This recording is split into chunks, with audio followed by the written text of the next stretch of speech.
Ainsi, Pierre a découvert, en étant sauvé, que Jésus était sauveur et qu'il l'appelait à sauver d'autres, à participer au salut d'autres personnes.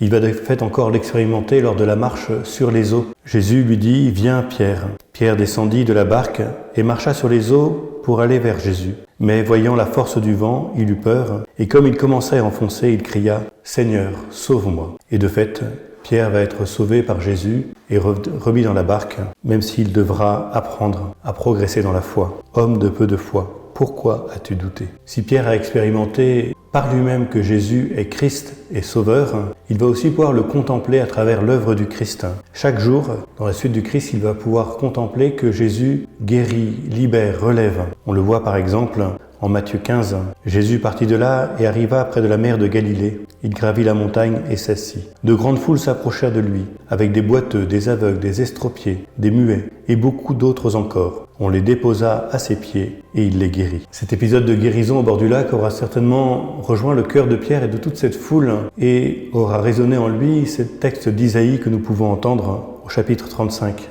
Il vient lui-même et va vous sauver. Alors se décideront les yeux des aveugles et s'ouvriront les oreilles des sourds. Alors les boiteux bondira comme un cerf et la bouche du muet criera de joie. Ce texte d'Isaïe résonnera aussi avec celui que Jésus a proclamé dans la synagogue de Nazareth, affirmant que lui-même est loin, le Messie, le Christ, quand il dira « L'Esprit du Seigneur est sur moi, parce que le Seigneur m'a consacré par l'onction. Il m'a envoyé porter la bonne nouvelle aux pauvres, annoncer aux captifs leur libération et aux aveugles qu'ils retrouveront la vue, remettre en liberté les opprimés, annoncer une année favorable accordée par le Seigneur. » Je n'ai cité ici que des épisodes de guérison, mais nous pourrions aussi parler de tous ces épisodes d'exorcisme et de profonde conversion, comme celle par exemple de Marie-Madeleine, libérée de 7 démons et qui suivra le Christ jusqu'au bout, jusqu'à la croix.